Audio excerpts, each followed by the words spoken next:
وَلَقَدْ يَسَّرْنَا الْقُرْآنَ لِلذِّكْرِ فَهَلْ مِن مُّدَّكِرٍ۔ آج انشاءاللہ تعالی ہم سورۃ الانعام کی آیت نمبر 101 سے لے کر 104 تک پڑھتے ہیں اور اس کو سمجھنے کی کوشش کرتے ہیں۔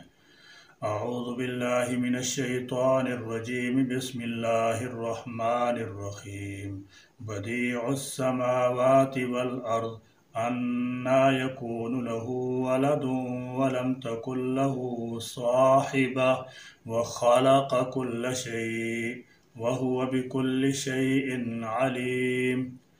بدیع وہی موجود ہے، السماوات آسمانوں، والارض اور زمین کا۔ بدیع السماوات والارض بغیر نمونے کے پیدا کرنے والا ہے آسمانوں کا اور زمین کا۔ اس سے پہلے ایسی کوئی چیز نہیں تھی کہ جس طرح آسمانوں اور زمینوں کا بنانا اور بغیر نمونے کے کسی چیز کو بنانا بڑا مشکل ہوتا ہے، اور بنی ہوئی چیز کی نقل اتارنی آسان ہوتی ہے۔ یہ سب اللہ تعالی جل شانہ کی قدرت کی نشانی ہے۔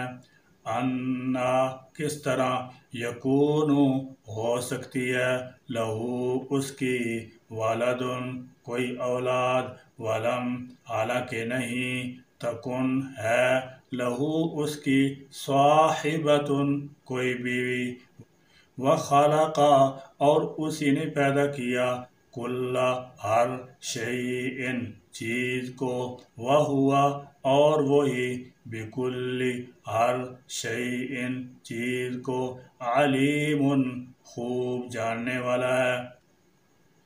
اس نے زمین و آسمان کو بغیر کسی مادہ کے اور بغیر کسی سابقہ نقشہ یا نظیر کے وجود بخشا۔ اس عیب سے مادہ پرستوں کا رد ہوا، اور چونکہ اس کی بیوی ہی نہیں، لہذا اللہ تعالی جل شانہ کا کوئی بیٹا اور بیٹی بھی نہیں ہو سکتے۔ اس سے یہود و نصارہ اور مشرکین سب کا رد ہوا۔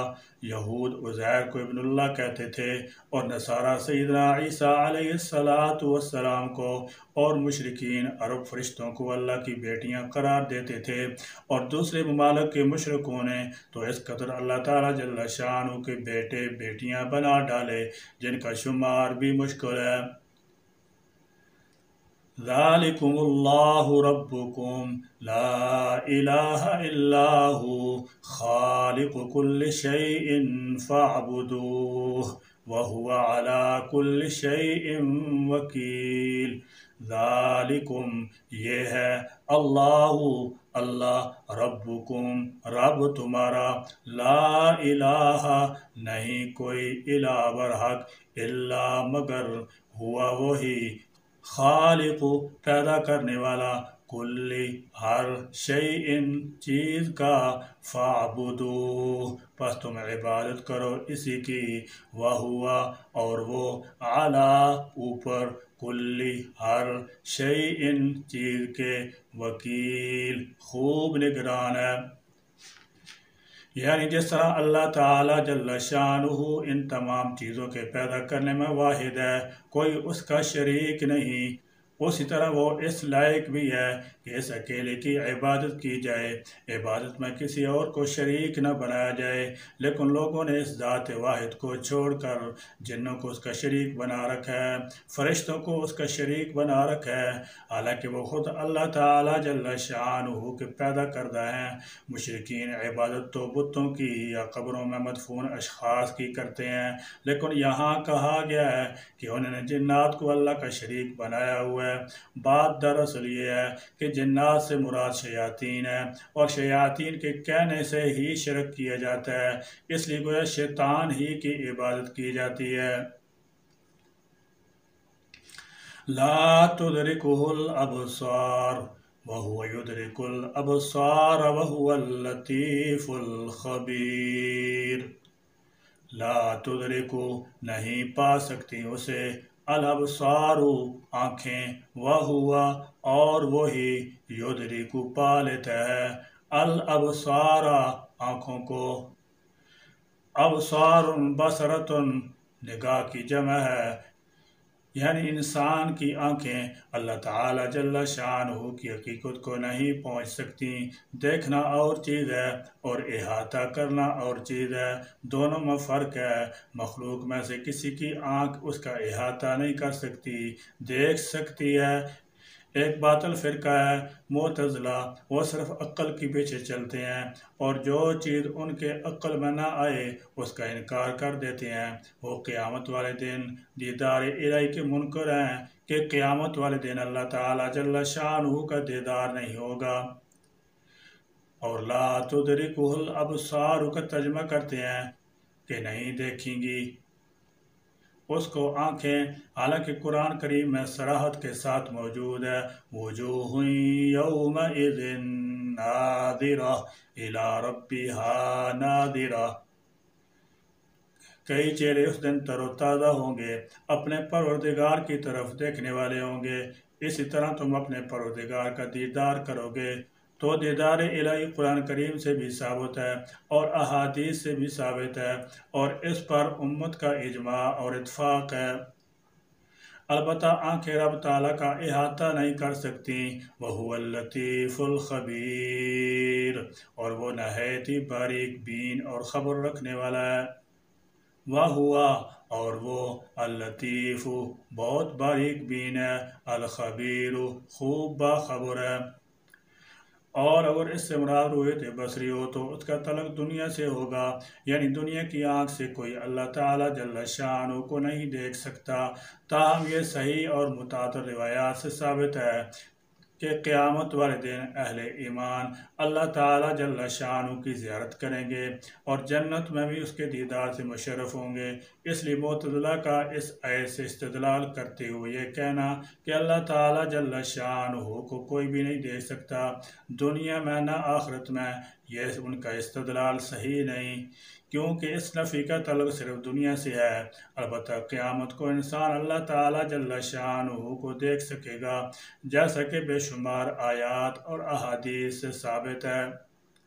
لیکن اللہ تعالیٰ جل شانہ کی ذات ایسی ہے جو کائنات کی رتی رتی اور ہر چیز کو دیکھ رہی ہے اور ہر لمحہ ان کی خبر گیری کر رہا ہے، پھر ان کی ہر چھوٹی موٹی ضرورت کو پورا بھی کرتا رہتا ہے۔ قد جاءکم بصائر من ربکم فمن ابصر فلنفسہ ومن عمی فعلیہا وما انا علیکم بخفیظ۔ قد تحقیق جاءکم آ گئی تمہارے پاس بصائر کھلی دلیلیں، بصائر بصیرت ان کی جمع اور بصیرت کا معنی دل کی روشنی، تو معنی ہوگا تحقیق آ چکی ہیں تمہارے پاس وہ چیزیں جو دل میں روشنی پیدا کرتی ہیں تمہارے رب کی طرف سے۔ پھر کیا ہوگا؟ یہاں مراد وہ دلائل و براہین ہیں جو قرآن نے جگہ جگہ اور بار بار بیان کی ہیں اور جنہیں نبی کریم صلی اللہ تعالی علیہ وسلم نے بھی ان احادیث میں بیان فرمایا ہے۔ جو ان دلائل کو دیکھ کر ہدایت کا راستہ اپنا لے گا اس میں اسی کا فائدہ ہے، نہیں اپنائے گا تو اسی کا نقصان ہے۔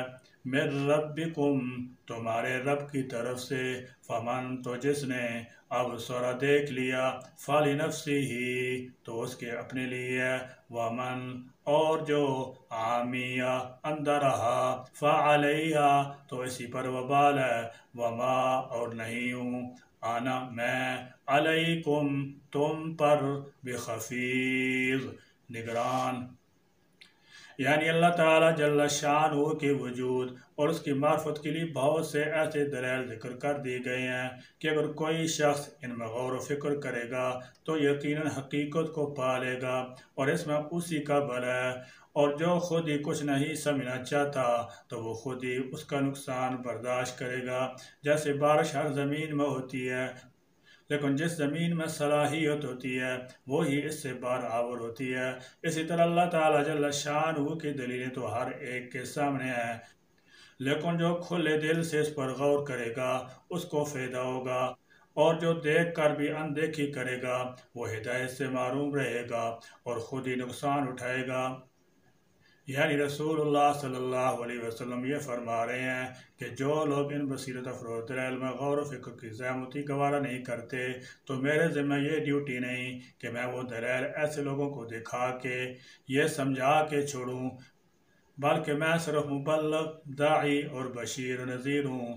راہ دکھلانا میرا کام ہے اور راہ پر چلا دینا یہ اللہ تعالیٰ جل شانہ کے اختیار میں ہے۔ یا اللہ قرآن کریم کی عظمت ہمارے دلوں میں اتار دے، یا اللہ نور قرآن سے ہمارے دلوں کو منور فرما دے اور اتباع قرآن کا ذوق شوق نصیب فرما دے، آمین یا رب العالمین۔ وآخر دعوانا ان الحمد للہ رب العالمین۔